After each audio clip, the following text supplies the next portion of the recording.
Good morning everyone. I am Abigail Hervasio Cabias, second year, taking a Bachelor of Secondary Education major in Science.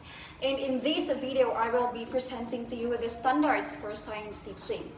But before that, let me explain to you what is science teaching. So science teaching is a complex activity that lies at the heart of the vision of science education presented in the standards. The teaching standards provide criteria for making judgments about the progress toward the vision. They also describe what teachers of science at all grade levels should understand and be able to do. So, to highlight the importance of the teachers in science education, these standards are presented first. However, to attain the vision of science education described in the standards, change is needed in the entire system. So teachers are central to education, right? But they must not be placed at the position of being solely responsible for the reform. Teachers must work within collegial, organizational, and policy context that is supportive for good science teaching. In addition to that, students also should accept and share responsibility for their own learning. So, in the vision of science education described in the standards, effective teachers create an environment in which they and the students work together as active learners. To teach science as described in the standards, teachers must have the theoretical and practical knowledge and abilities about science learning and science teaching. So the standards for science teaching are grounded in 5 assumptions.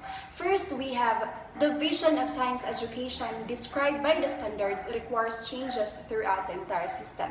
Second, what students learn is greatly influenced by how they are taught.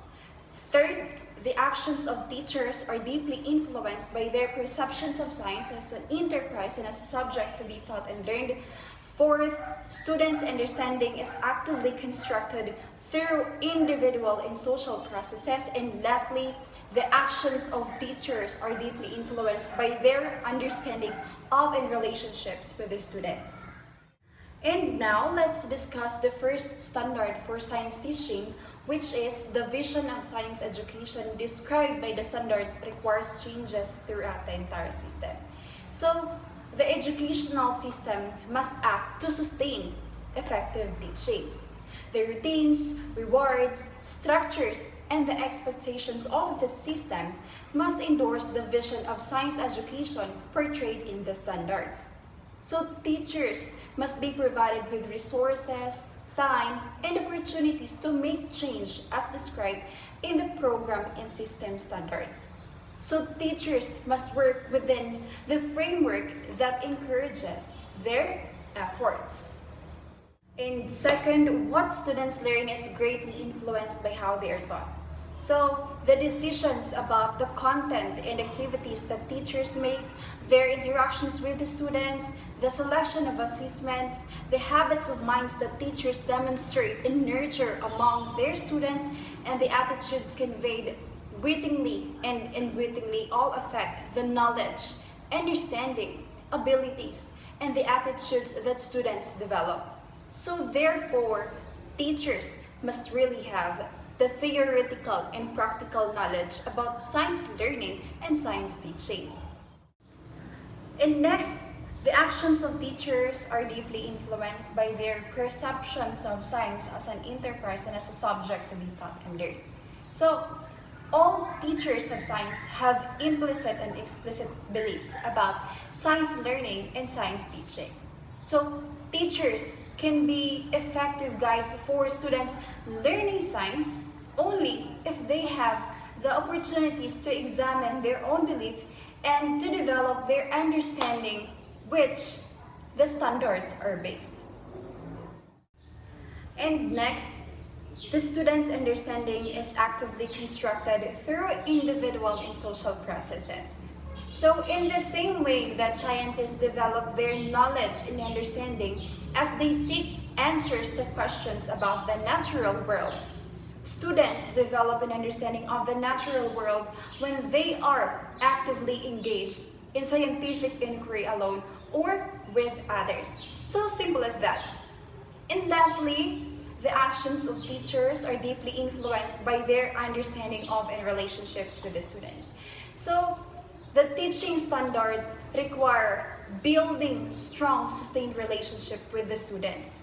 These relationships are grounded in knowledge and awareness of similarities and differences in students' backgrounds, experiences, and current views of science. So, the diversity of today's population and the commitment to science education for all requires a firm belief that all students can learn science. So, those are the standards for science teaching. And to sum it up, the teaching standards begin with a focus on the long-term planning that teachers do. The discussion then moves to the facilitating learning, assessment, and the classroom environment. Then finally, the teaching standards address the teacher's role in the classroom community. And these standards are applicable at all grade levels. But teaching at different grade levels will be different to reflect their capabilities and interests of the students at their different ages.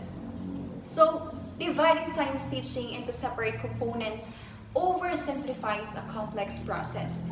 Nevertheless, some division is required to manage the presentation of criteria for good science teaching.